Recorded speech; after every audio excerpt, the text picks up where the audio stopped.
Bereshit chapter 41. At the end of 2 years, Pharaoh had a dream. He was standing beside the Nile River, and there came up out of the river 7 cows, sleek and fat, and they began feeding in swamp grass. After them there came up out of the river 7 more cows, miserable looking and lean, and they stood by the other cows at the edge of the river. Then the miserable looking and lean cows ate up the 7 sleek fat cows. At this point Pharaoh woke up, but he went to sleep again and dreamt a second time. 7 full ripe ears of grain grew out of a single stalk. After them 7 ears, thin and blasted by the east wind, sprang up, and the thin ears swallowed up the 7 full ripe ears. Then Pharaoh woke up and realized it had been a dream. In the morning he found himself so upset that he summoned all the magicians of Egypt and all its wise men. Pharaoh told them his dreams, but no one there could interpret them for him. Then the chief cupbearer said to Pharaoh, "Today reminds me of something wherein I am at fault." Pharaoh was angry with his officials and put me in the prison of the house of the captain of the guard, me and the chief baker. One night both I and he had dreams, and each man's dream had its own meaning. There was with us a young man, a Hebrew, a servant of the captain of the guard, and we told him our dreams, and he interpreted them for us. He interpreted each man's dream individually, and it came about as he interpreted to us. I was restored to my office, and he was hanged. Then Pharaoh summoned Joseph, and they brought him quickly out of the dungeon. He shaved himself, changed his clothes, and came in to Pharaoh. Pharaoh said to Joseph, "I had a dream, and there is no one who can interpret it. But I have heard it said about you that when you hear a dream, you can interpret it." Joseph answered Pharaoh, "It isn't in me. God will give Pharaoh an answer that will set his mind at peace." Pharaoh said to Joseph, "In my dream I stood at the edge of the river, and there came up out of the river 7 cows, fat and sleek, and they began feeding in the swamp grass. After them there came up out of the river 7 more cows, poor, miserable looking, and lean. I've never seen such bad-looking cows in all the land of Egypt. Then the lean and miserable-looking cows ate up the first 7 fat cows.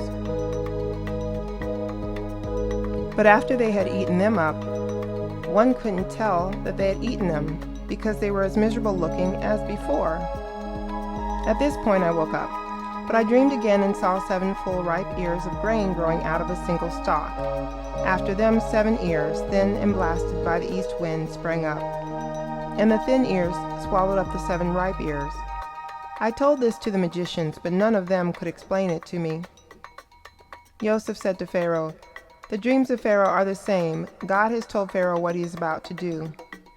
The 7 good cows are 7 years, and the 7 good ears of grain are 7 years. The dreams are the same. Likewise, the 7 lean and miserable-looking cows that came up after them are 7 years, and also the 7 empty ears blasted by the east wind. There will be 7 years of famine." This is what I told Pharaoh. God has shown Pharaoh what he's about to do. Here it is. There will be 7 years of abundance throughout the whole land of Egypt, but afterwards there will come 7 years of famine, and Egypt will forget all the abundance. The famine will consume the land, and the abundance will not be known in the land because of the famine that will follow, because it will be truly terrible. Why was the dream doubled for Pharaoh? Because the matter has been fixed by God, and God will shortly cause it to happen. Therefore Pharaoh should look for a man both discreet and wise to put in charge of the land of Egypt. Pharaoh should do this, and he should appoint supervisors over the land to receive a 20% tax on the produce of the land of Egypt during the 7 years of abundance. They should gather all the food produced during these good years, coming up, and set aside grain under the supervision of Pharaoh to be used for food in the cities, and they should store it.